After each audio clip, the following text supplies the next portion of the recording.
everybody, what's up? It's Tipping the Scales. I'm Shea Dawson. I'm Tyneeha. Welcome what's back. Up? What's up, everybody? Welcome back. This is my favorite place to be honest. So I'm excited as always. And your background just looks so good today. Thank you. Nice and white and crisp. Tranquil. Fresh. Yeah. That's what I said when I moved into my new apartment, that I was going to get this minimalistic vibe that I've been seeing. And so I was very intentional about my living room, and just, it's been great because my personality and like, just when I wake up, I feel so energized by just having this. So I'm very appreciative. Thanks. I know you guys can't see that are listening, but you'll have to check out the YouTube version. Yeah, check it out. She's got a nice little crisp white background. So, all right. So I feel like today is a really important topic. Although we're laughing, we're enjoying each other. It's a really important topic to me, especially because many of us had some really terrible bosses that we can speak about. So on our episode today, right? But today we're going to really focus on leadership matters because it does. And I'm really excited about talking about it today. What about you? I am. I always think about that movie, Horrible Bosses. That was right? Really funny movie. But I think that one's just like an exaggeration of like people who cross the line. But I think the kind of leadership we're going to talk about is management style, right? And kind of the spaces that we hold for people within companies and organizations. And I think that we need to shed light on this because we live at our jobs. Like we spend more time at work than we do at home. Yeah. So I think that's why this really matters for us to talk about.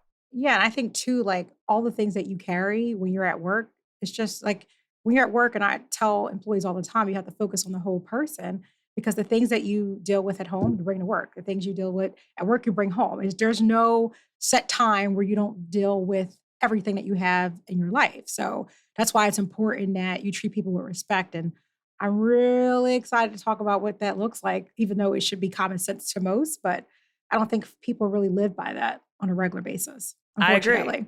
I agree. And when you think about, and I hate the word boss. I feel like I wish we could come up with another name besides boss, because I don't know. First, sometimes it just feels so authoritarian, and I just feel like it's like Deanna said in episode 4 when she talked about collaboration.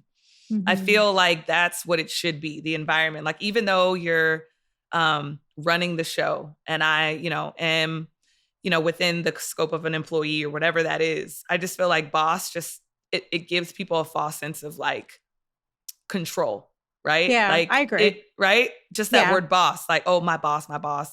And I just think it has a negative connotation, and I wish we could change it. I don't know what other word I would call it, but leader. It could be a lot of different things. Yeah, leader. Yeah. But for me and for my team, I don't think I've ever used the word boss. Like I agree with you 100%. Like we're a team.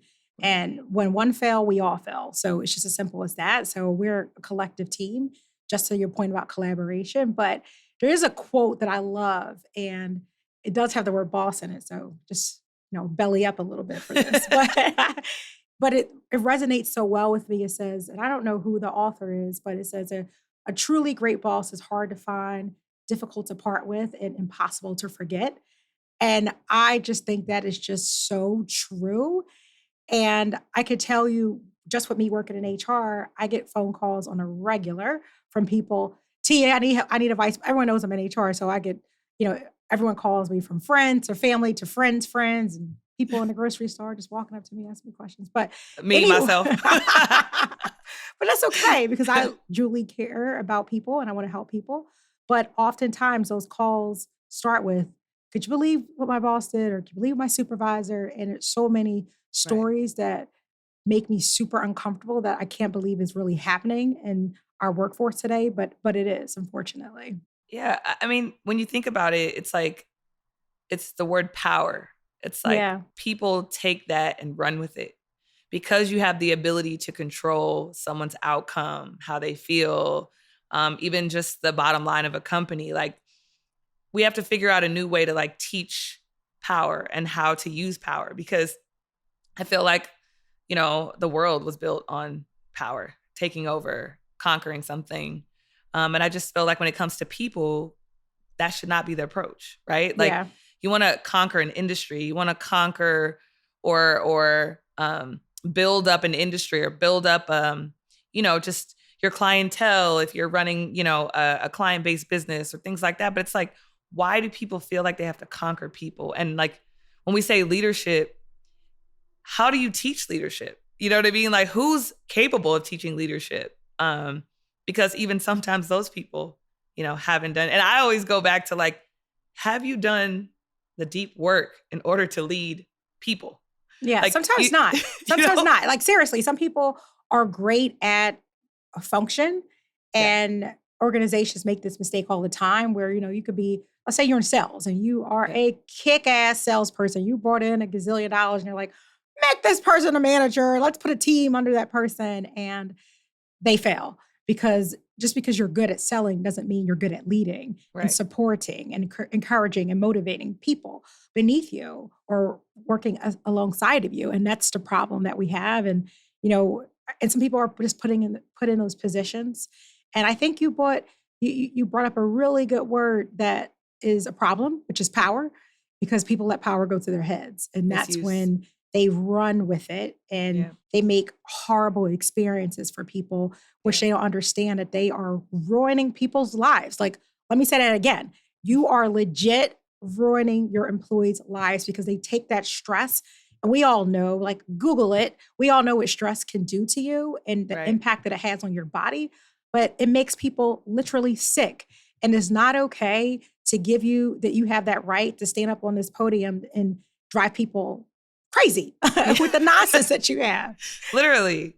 I think, and when I think about my journey, my career journey, even in sports, even playing basketball, every time I've had a horrible experience or left a job or wanted to transfer companies or departments or go to a different team, it's been because I've had a bad leader. Oh, yeah. And when I say bad leader, sometimes it just means a mean person, a mean-spirited person. But a mean-spirited person because they are taking out whatever they're going through and bringing it to work or that space. And other people. And it's that's right. exploding all over other people. You know?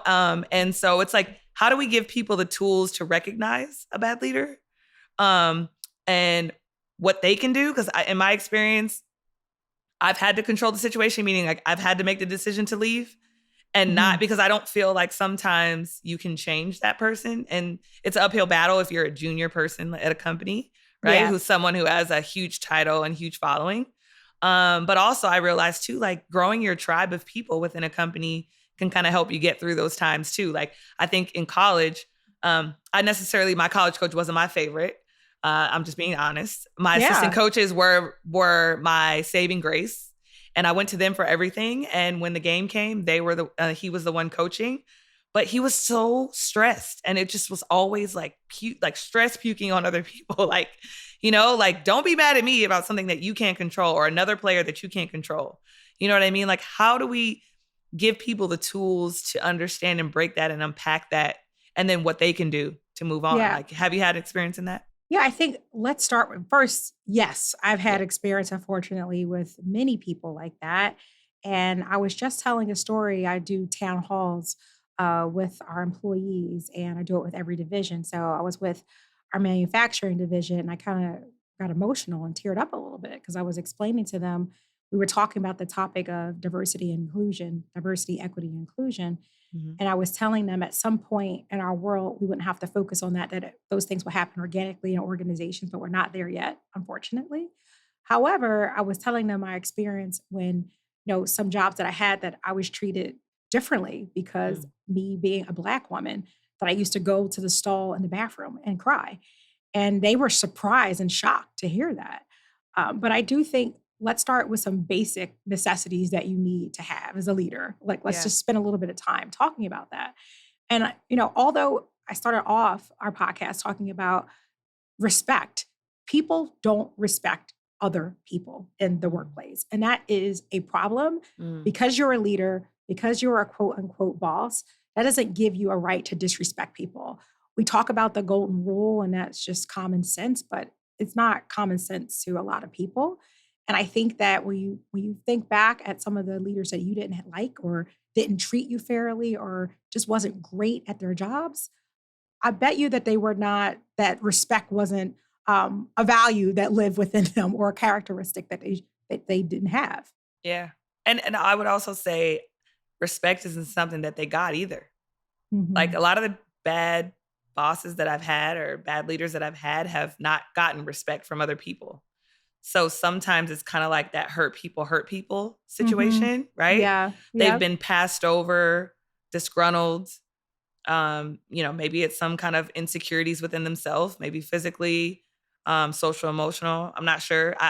Because I love people and I'm in tune to people. Like no matter how I felt about that boss, I've still cared about that person, and I still do care about those people. So sometimes it's hard to kind of tell stories I went through because I don't want to rehash that, especially if it's been years, right?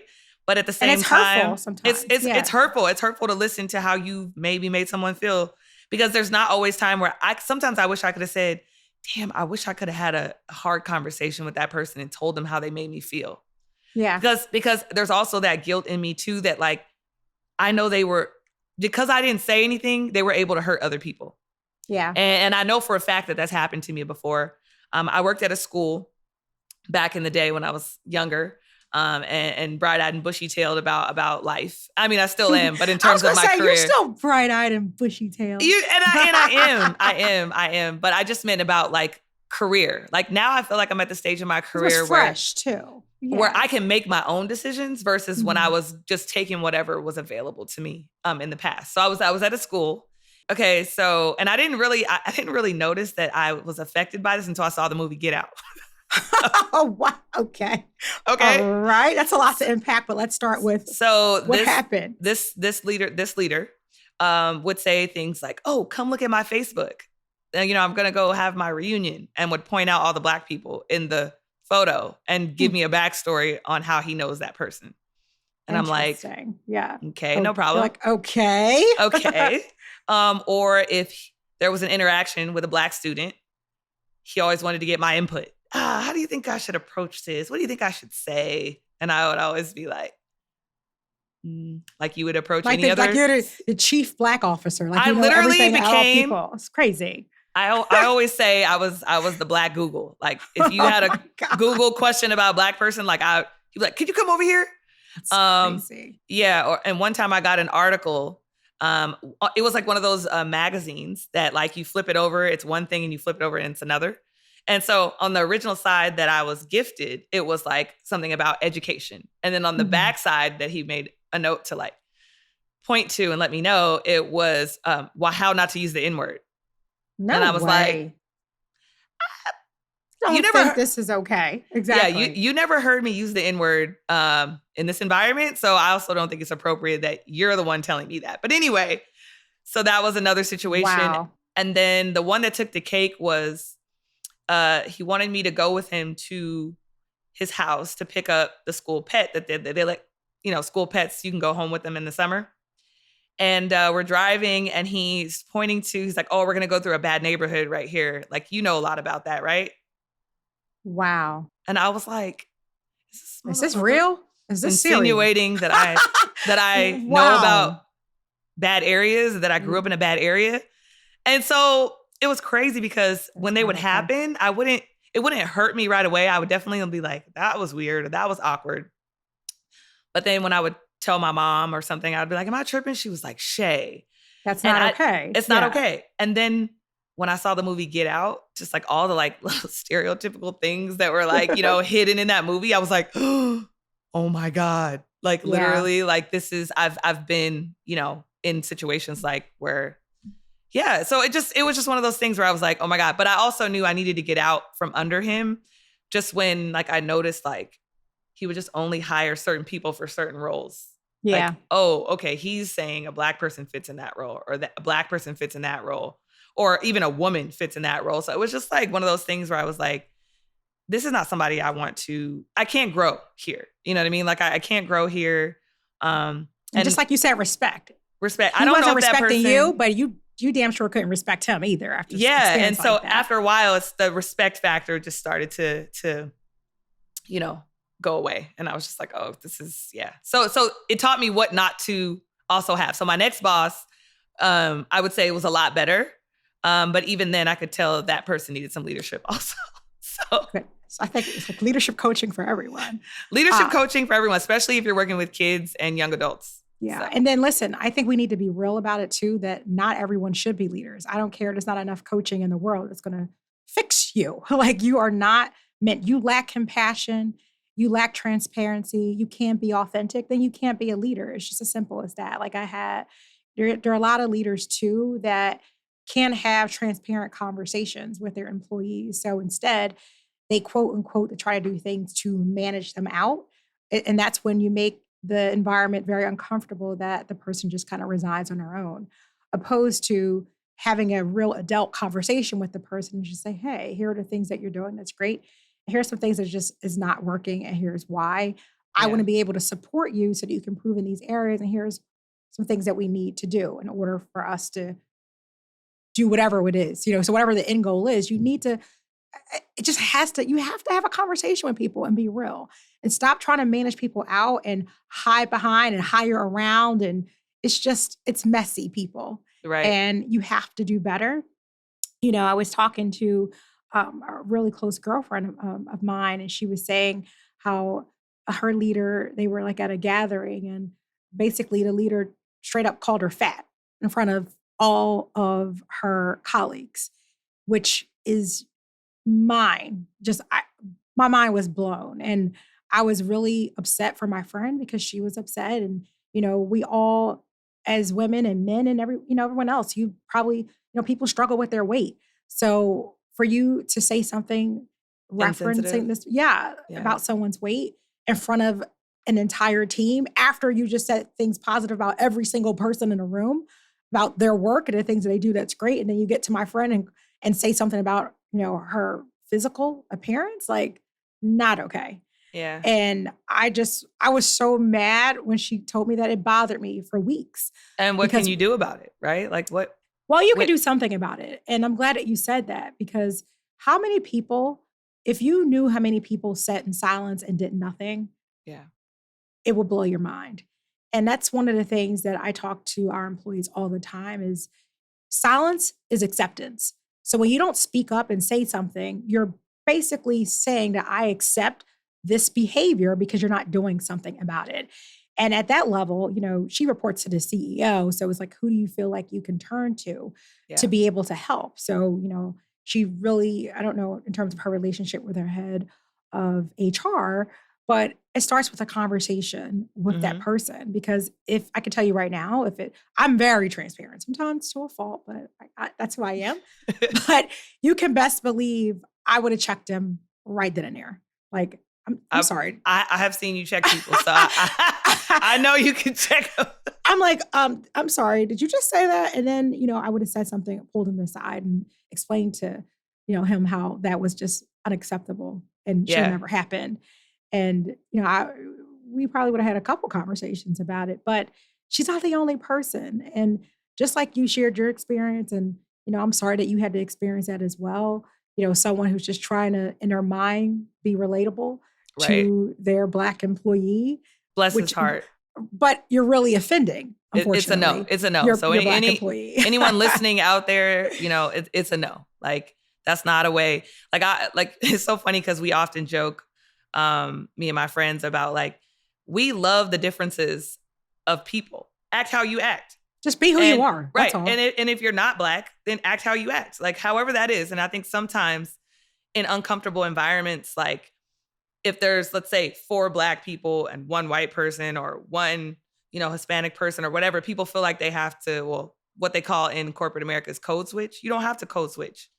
Bring your authentic self. And also people also have to create safe spaces for people to bring themselves. Sometimes people feel pressure to know what's up, right? To know about someone else's culture. Sometimes it's just good to ask. Yeah. Hey, what are your thoughts on this?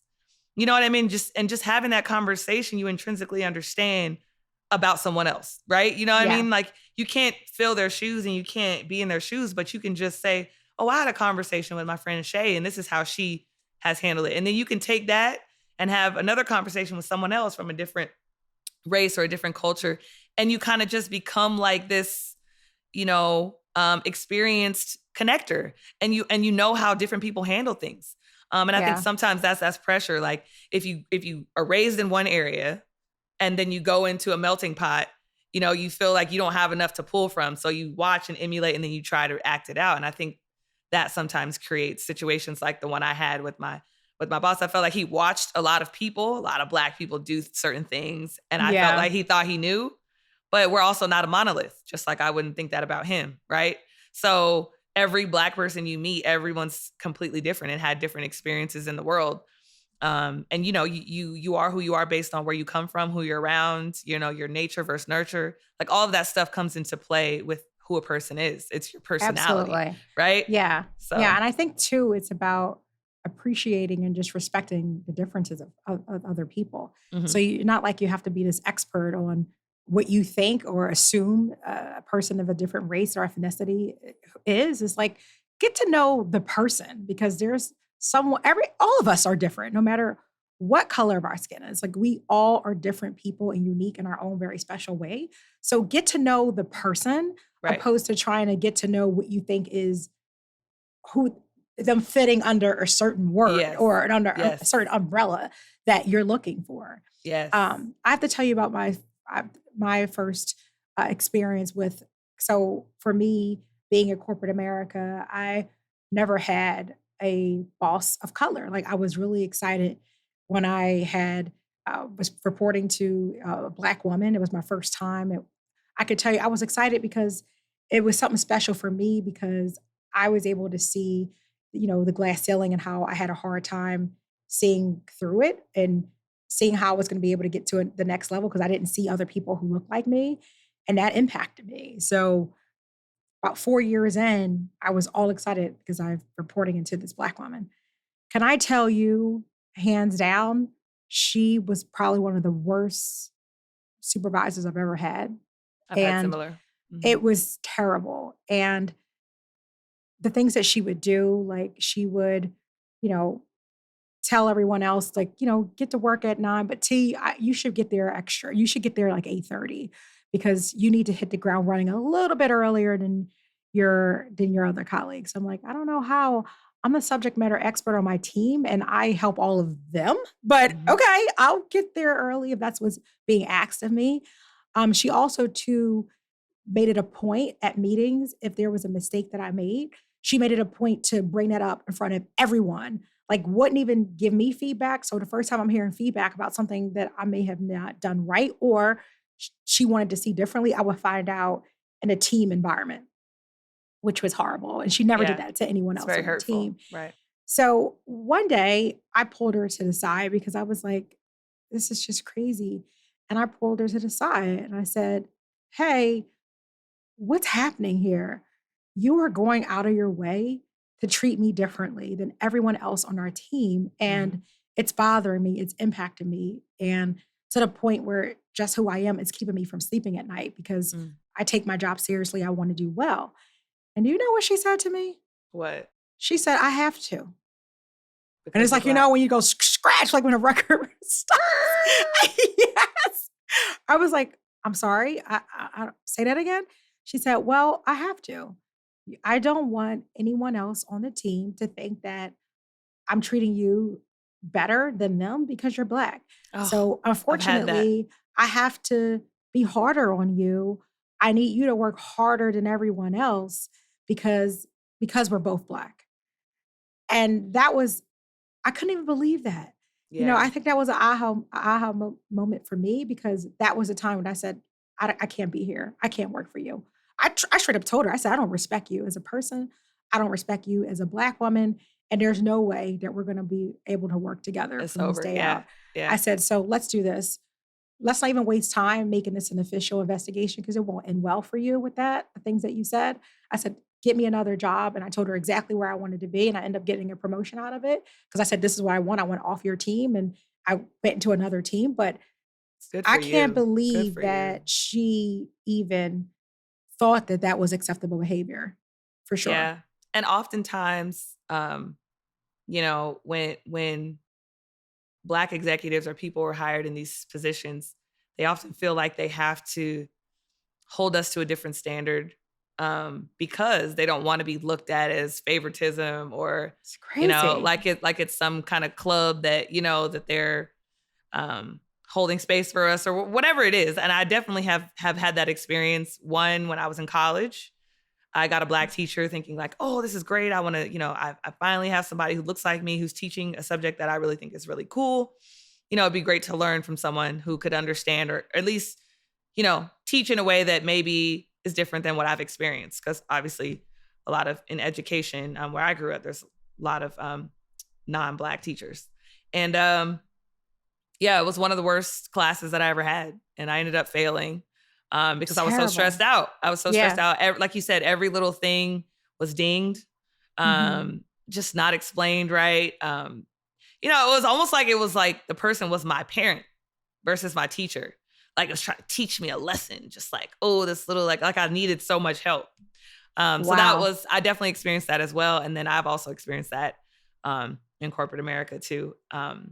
And so it's not that what my fiance tells me is sometimes when you encounter people like that, of your community, you just have to give them grace because there are other circumstances that make them feel that they need to do that. And it's sad. And that's like what you were saying about you hope that you don't have to have diversity, equity, and inclusion. And sometimes it's a result of those social constructs or things like that make people feel like they got to manage that way. Yeah. Unfortunately. And it is very unfortunate. And I end up years later, when I ran my own HR department, I ended up circling back with her and I wrote her a good letter. And I said how the experience that I had working for her impacted me. And I invited her to lunch. And surprisingly, she came. And I sat her down and I read her ass. Oh, T, that's dope though. In a very nice way. I was very professional about it, but I wanted her to know that that's not how she should treat anyone. And I just shared my experience just being a Black woman in general, in terms of corporate America, how I had to work harder and the things that I had to do twice as work just to get the level of respect that I deserved and to get the jobs that I was qualified for in terms of going the extra mile. So I said, could you imagine all that I had to do that I get to you? And this is kind of like the roadblock that I was hitting. And she ended up crying. I mean, it was an emotional, good conversation. Yeah, very emotionally charged conversation. Yeah. And she said, I just didn't know any better. And after you left my team, I did a lot of soul searching. And, I was excited like you because you were my first Black direct report.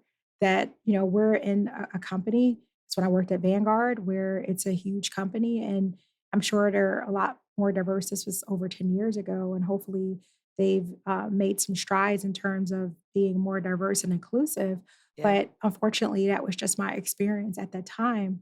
And, I think we ended the conversation at a good place. But just think about all the people who, one, may not feel comfortable or courageous enough to have that conversation, and how that behavior just doesn't stop because, again, silence is acceptance. So you don't say anything. People are just going to continue down a path of treating you the way that they think is acceptable when it's not.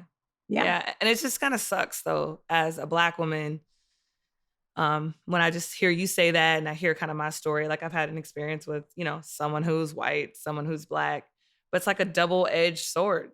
Like, right? Like you're damned if you do over here, you're damned if you know what I mean? Because racism is so icky, it seeps into everything, right? Yeah. And people don't even understand when you say the word racism, sometimes it's not a deliberate attack. Sometimes it's covert, it's not overt.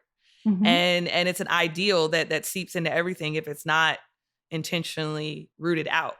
And that is the result of racism, is when a Black person is an executive and they feel like they have to do that to prove a point to their white bosses or whoever they feel like they need to report to. And then also, the white person or non-Black person feels like they have to relate in a way that they don't need to do that. Because all you have to do is just treat people with respect. It's very simple. Very simple. Traditional conversation. How are you? How was your day? How was your weekend? Is there anything I can do to help you? Is there anything I can do to support you? Is there anything that I'm doing that makes you feel uncomfortable that I can change? That's it. You don't have to lead with that. And I know it's hard for some people to come from a different lens, but that's why deep work is important. That's why reading and taking professional development when leading a team, because teams can be made up of all kinds of people that are unique in their own way, for sure. Unique in their own way, so that we're not. That's why I've tried to use, and I've actually done a lot of reading on inclusive language, using things like siblings instead of saying, him or her. Or sometimes I say in my messages, my brothers and sisters, what's up? And then someone told me like, yo, Shea, like, I don't know if you know this, but like, there's a couple people who are, and I said, dang, like, and people that I actually love and care for, I didn't know. But I never want to exclude someone, and it's not good enough to say I didn't know. Now I'm like, now that I know, I got to do the research. Yeah. And that helps me become a better leader in my space. And people are so appreciative of it when you hold space for them. And it doesn't take that much effort. It really doesn't. So I agree. And I think what you said too is that's important, that all of us should be doing, is never stop learning. You know, like you should be learning something different every single day. I was reading something this morning on LinkedIn, and it was saying that the most successful people read one book per week. And that can be, you don't have to physically, things are just so different now. You can have an audiobook, but you should be definitely striving to be better at what you're doing. And the only thing that you could do by doing that is learning. It's just very simple. I wanted to share another story that I had too, because I think being raw and being authentic is what we pride ourselves on, being on tipping the scales. And I think if we can just help one person, it makes the world of a difference. And, I had this boss who went out of his way to just exclude me. And it could be been there too. Right? Just, I call them the serial excluders, right? Straight up. And, he would buy all the employees gifts on their birthday. My birthday would come, didn't give me anything, don't even acknowledge me on my birthday. He would invite people on, to offsites, and just for somehow I would just not get the invitation. Yeah. And then I didn't even know until afterwards. And, like, oh, T was an offsite this Saturday. We all went to so-and-so's house and we had dinner. And I'm like, oh, okay. Oh, that sucks, T. Right. And then also too, again, I would get feedback about things that, this is what I want the HR team to do, when I never heard, would never come my way. So I just remember those stories because, again, it was something that I will never forget. And it was like a lesson learned too, because all the things that I experienced reminded me in terms of the boss or supervisor or leader that I would never want to be. Like I think once you had your share of terrible leaders, you then kind of pick up little nuggets of things that you will never be or treat your employees. Although I did honestly forget one of my employees' birthday the other day, and it was on Labor Day, and I felt so bad. I'm like, oh my gosh. But it's what you do once you find out, right? You got to make it up. But yeah, you got to. That's not to say you can't forget, but I think the purpose here is that it was intentional. I'm about to say, is the intention behind it, right? That made it not so great, unfortunately. Yeah. And and it's so crazy because everything in life has leadership, like everything. So there's maybe there is courses on this, but like it's not normalized to like, okay, I'm now taking over this role, which I'll be leading a team of blah, blah, blah, that I have to take any courses or anything before I do that. Sometimes at companies, they're moving so fast, there's not a lot of time. You need to go now. You need to, start right away. And I think the mistakes that I've seen in watching leadership before I was an actual leader was that they're leading from a place of fear. Fear that they weren't going to be good enough. Yeah. So they overcompensated with things. And sometimes I wish I could tell that person, like, don't be afraid. Like, just let us know you don't know. And that makes us a little bit better because sometimes we don't know. Yeah. So when a leader feels like they have to know it all, and even though they know they don't know it all, that leading from fear is what makes them bad, right? So they might be good people. And I think Deanna said this too in episode 4, but the environment that they're in doesn't allow them to lead from a place of security or confidence. And I think so we also have to be aware of that too. And so I want to also go back to when you do encounter a horrible boss, because horrible boss is a funny phrase for me because of the movie, like I said. But when you do encounter a horrible boss, it is up to you to decide what you're going to do. It's not up to them. Because all you're going to, this is what I realized. What happened to me when I had a horrible boss, I became like this filled with like this victimhood. Like every time somebody would ask me what's going on, I'd be like, yeah, I mean, it's all right, but I could. And I started to complain about every little thing. And I realized, dang, like I'm sucking the environment. Like I'm taking from people. Absolutely. And I felt like that was super selfish. Like, why do I keep staying in an environment that I know is not good for me? And because I'm not doing anything about it, I'm part of the problem too. Exactly. So you have to realize that you need to, once you realize, this is how I realized too, that I needed to go. When I have to prepare mentally to go into the workplace, to interact with that person. That's an indication. And then when you leave, you're in the car like. You feel so good. Right? When you walk away. And everything you talk about has to do with that person. I mean, it's like it consumes you. It's like a black cloud that just consumes you. So if you're in that mode, that means it's time to go. It's time to sever ties. It's time to make a plan and get out. Yeah, save your money, plan. Right? Yeah. Save your money. Start to look at jobs. Start to put feelers out with friends, people you feel comfortable with. Also, don't share it with people, directly in your company. But like, you need to make sure because it's for your mental health. Yeah. They're not going to worry about your mental health. You have to worry about your own mental health. Got to put you first. And you are responsible for you. Right. So you're right. You cannot stay in an environment where, because at this point it's unhealthy. And I think that's what it boils down to. Like, let's not sugarcoat it and let's just call it what it is. Right. You are in an environment that's unhealthy, that's impacting you negatively. And you have to not be afraid to walk away.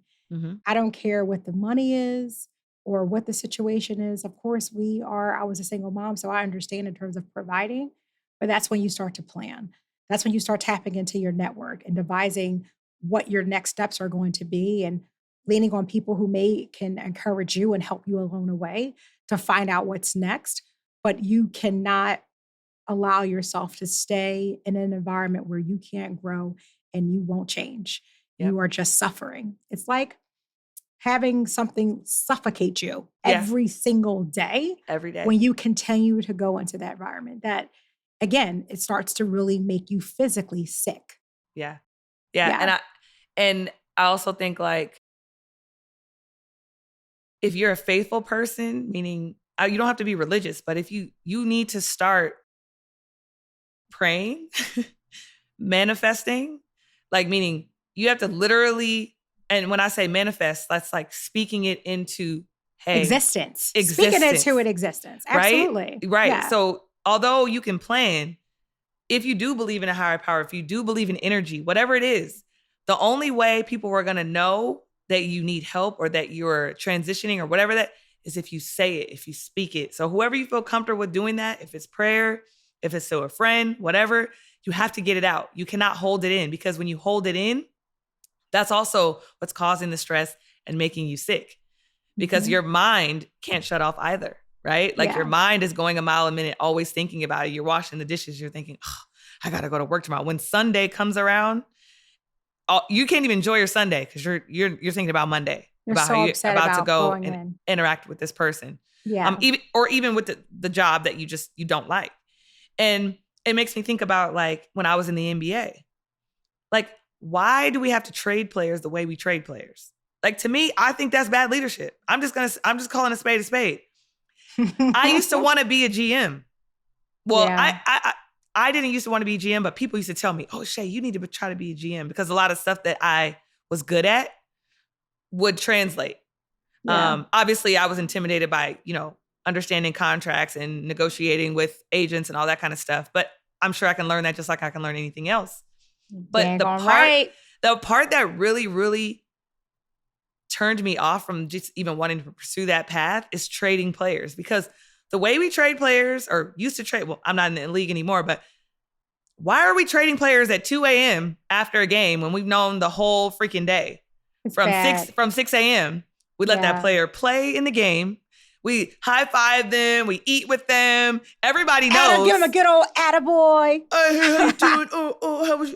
How's your baby? And acting all fake, knowing that you're about to trade that player. And now it's not a bad thing that you're about to trade the player if you just communicate. Remember, I said transparency. I never understood why we couldn't just say, hey, just so you know. I mean, I don't know the parameters, and I'm sure that there was a reason that people made this rule and why we do it.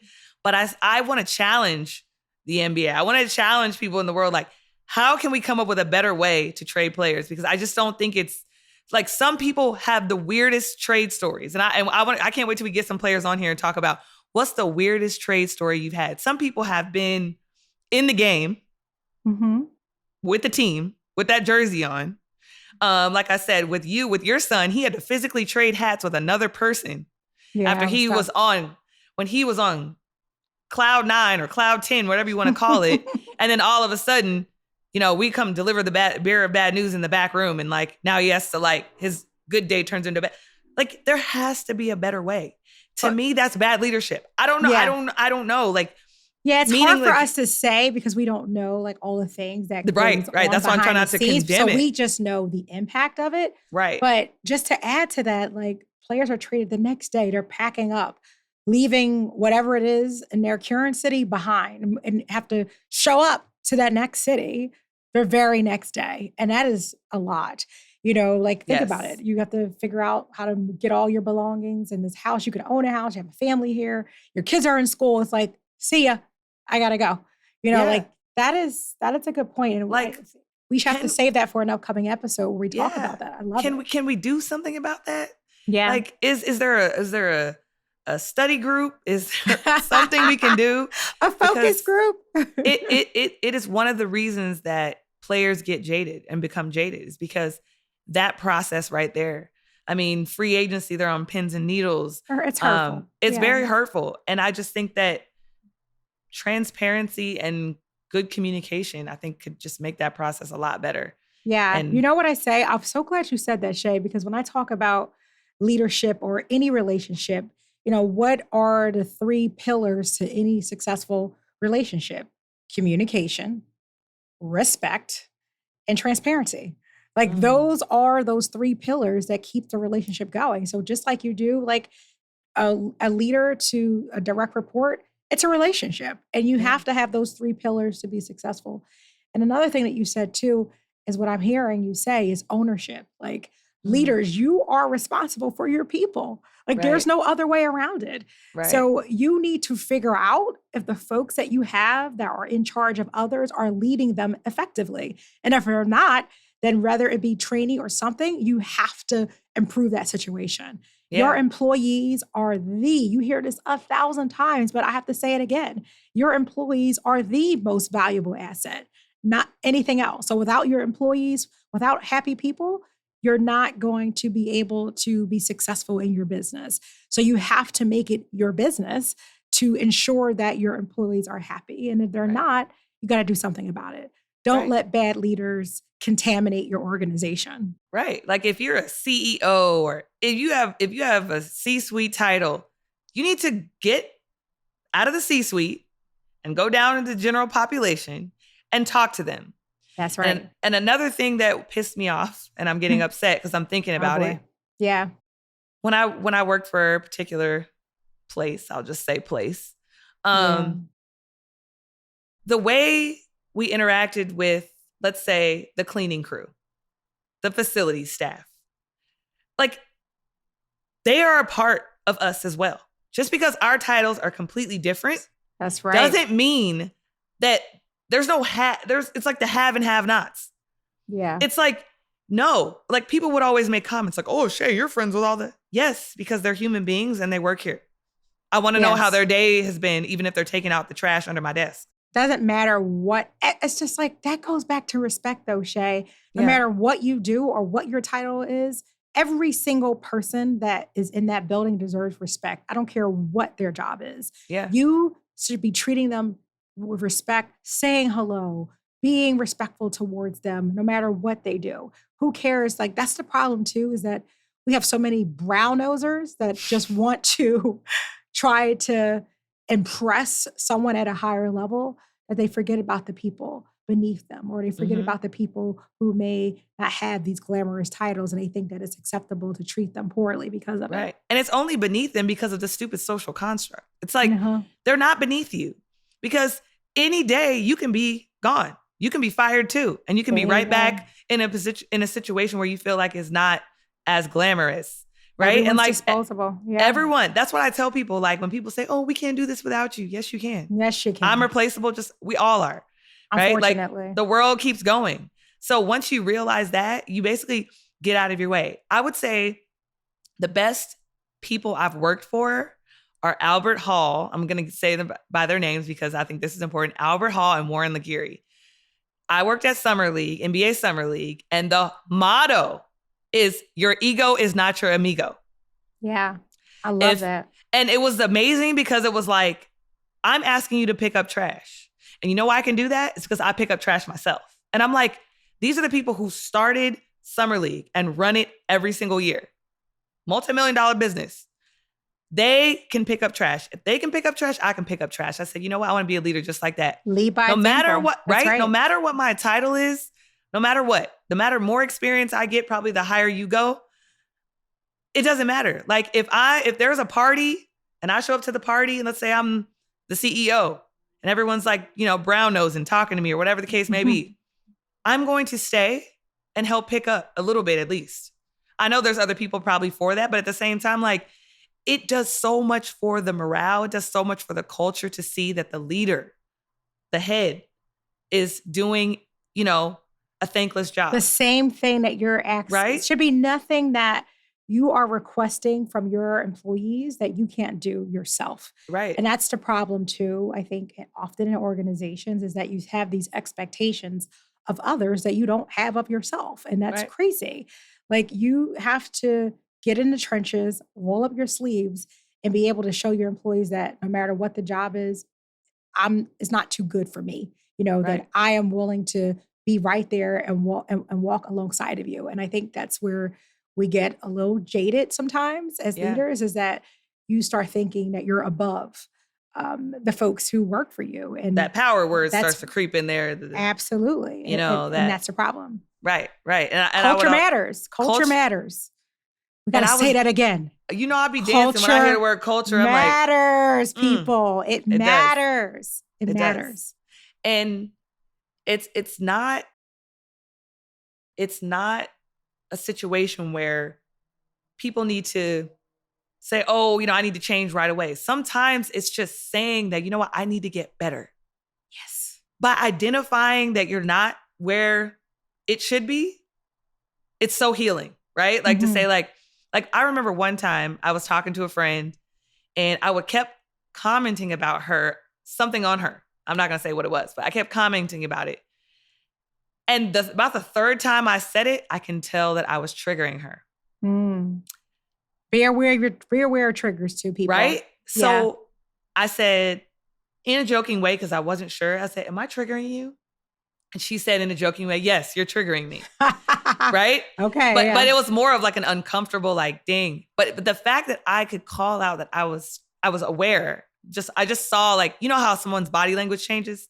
I was looking at her body language. And so even afterwards, I texted her afterwards and I said, I'm so sorry for triggering you. And she said, thank you. I appreciate, like literally a dialogue. I just want to let her know that I knew what I did. I knew that what I did was wrong. Now, that wasn't my intention to, but sometimes there's things that people are going through that they don't tell you about. And if you have a strong sense or conviction, let's say you're talking about that particular topic and they're going through that, that's triggering, that's hurtful. And because I do care about her and I love her, I wanted to make sure she knew that, like, dang, I messed up and I'm calling it out.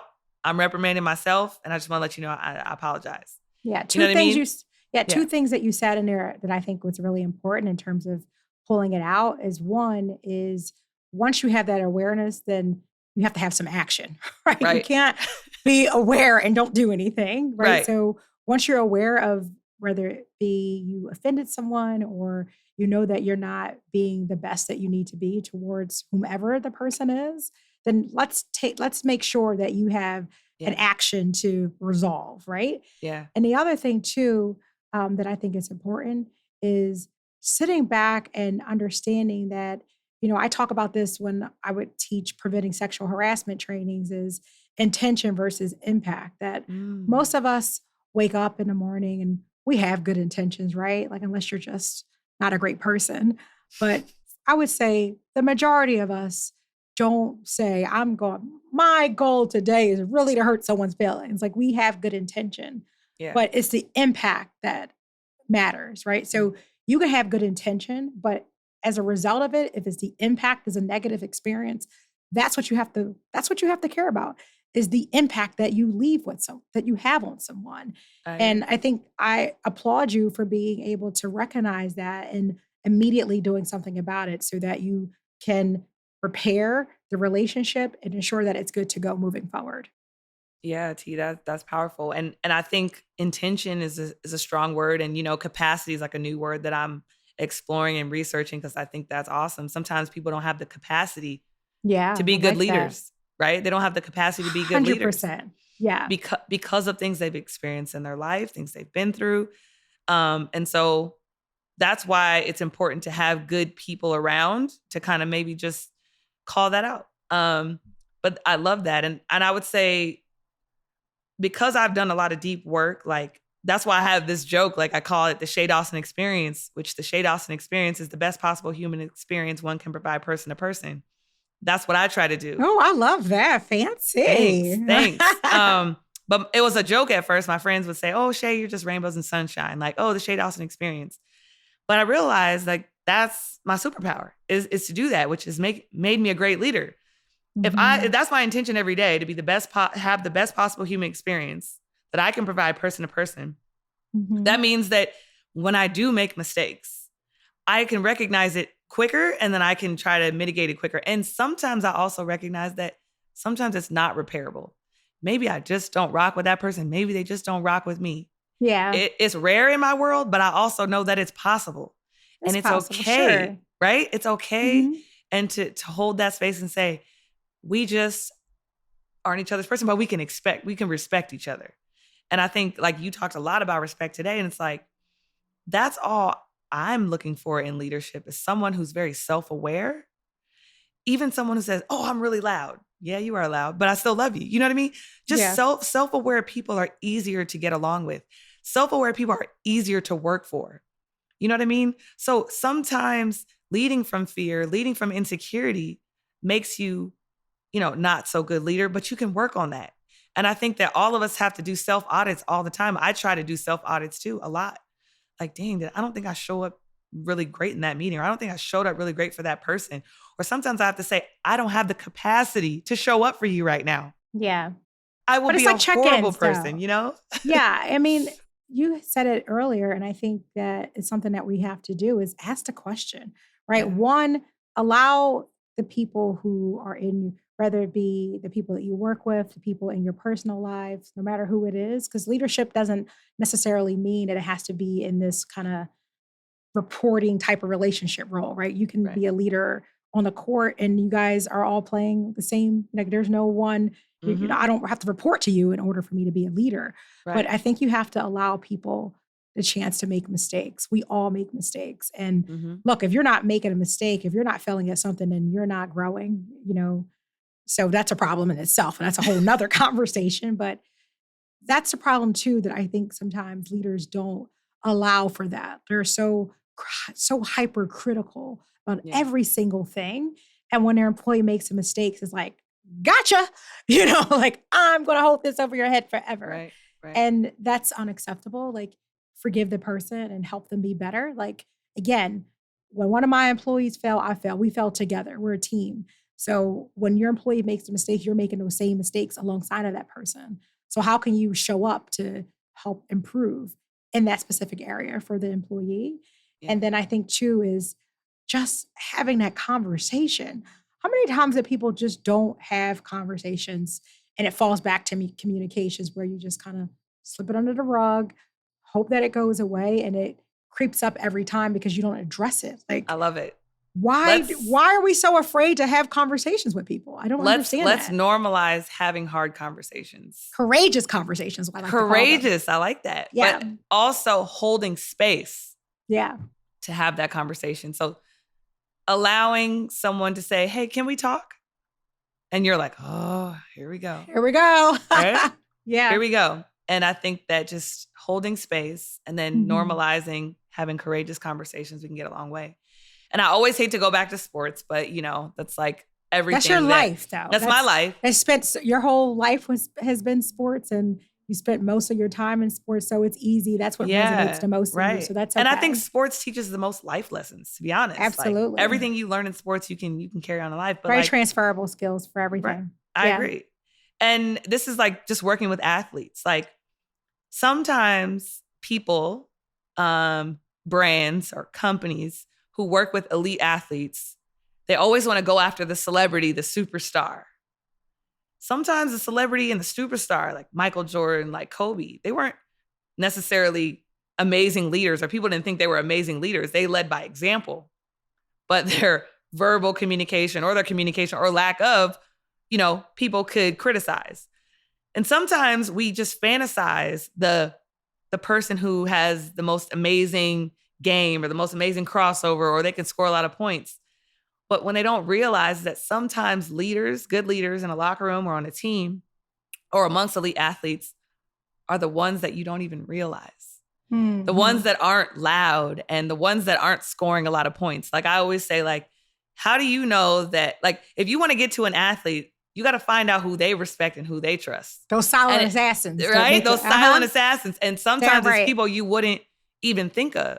Yeah. So in leadership, sometimes it's recognizing who is the leader amongst your people, right? It's not always the top performer. It's not always the top earner. Sometimes it's a person who doesn't really like to be out in the front, but they got all the knowledge. And that person, let's say the high earner or whoever, knows to go to that person when they need, it's like their secret sauce. So in leadership, sometimes just sit back and observe the people, observe the team, see who's gravitating towards who. And sometimes you can speak through that person in order to change a culture or whatever. So that's what I've learned too in working with athletes, that it's not always the shiny object that is the most valuable. There's also kind of a hidden element there too. Absolutely. And I think too is organizations have to understand that talented jerks I don't have tolerance for talented jerks. Those are the people who are really good at whatever it is that they do, but they treat people very poorly. Right. And I used to say back when I was in sports that we're going to have a rule: do not hire talented jerks because there's no place for them. They are culture killers, and eventually they are going to really impact relationships, and that's going to be a roadblock within your organization. So be very purposeful on not hiring those type of people. Right. Let them be on an island by themselves, along with the micromanagers. We can't have a session about, wait a minute, we can't have a session about leadership and not talk about those awful, awful micromanagers who want to know every single thing. You might as well do it your damn self. Like, give your employees room to breathe. And like I said, to make mistakes, to do the jobs that you've hired them to do. But if you're going to micromanage the hell out of them, then why don't you just do the job your damn self? Yeah, micromanagers should live on an island. By themselves. All the micromanagers should live together. With the talented jerks. Yeah, with the talented jerks. Exactly. Yeah. Like, and I, so even in telling that little athletes, or that little story about just like athletes, like when I think about like the Sixers, when I think about that, I'm like, TJ McConnell was a leader in the locker room, but the media never talked about that. The media likes shiny toys. They kept talking, of course you're going to talk about Joel. Of course you're going to talk about Ben. Of course you're going to talk about Jimmy. Of course TJ McConnell, an amazing leader in the locker room. Shout out to TJ. Amir Johnson, amazing teacher, leader. And it's like Udonis Haslem, those are the guys that people need to be talking to. But for some reason, we just have this like attraction to just the people who are shy. It's like, no, like leadership matters, but you have to really, really understand and care about people to find out good leaders. And like, I just challenge people to like dig deeper. Like, okay, like let me look into this person. Let me see what they're about. That's how you connect. That's how you can lead a team. And TJ was one of those people. He connected with so many people on the team from all different walks of life, and he was always him. That's awesome. And that's what everyone loved about him. They didn't love that he was trying to be like Jimmy. They didn't love that he was trying to be like Joel, or they didn't love he was trying to butter. He was always him, and he gave permission to everybody else to be themselves. I love that. That is leadership to me. Yeah. So I think, just because we're coming to end of our episode today, but I think what we can walk away from is, no matter if you're a leader or not, strive to be better, right? Yeah. Like, let's treat people with respect. We talked about it 1,000 times over. Let's be transparent. Let's communicate, and let's be authentic. I think if we can remember to do those things and understand that compassion is part of that, that's going to make us just better human beings. And I read something the other day that said, you don't hire employees, you hire humans. Like, we're all humans, and we deserve, like, would you want to treat your mother or your sister or like that? You know, think about how you're treating people and the impact that you're having on them. And, you know, just sit back and say, would I want my spouse to be treated like that? Would I want my loved one to be treated like that? And right. Hopefully the answer is no. You're just really, that's a bigger issue that we can solve for you. But I do think that you need to make the effort of treating people like people, and that's what they deserve. I agree. I agree. I totally agree. So more to come. I know that was just a little bit of advice in terms of our experiences that we had. I'm sure that you guys have all had your own separate experiences, but we have so many more exciting episodes. We're bringing on some players. We're bringing on some moms, players' moms and wives and girlfriends and other people in leadership positions. So we have so much in store, and really need you to follow Tipping the Scales wherever you get your podcasts. Bye. I'm like, peace out.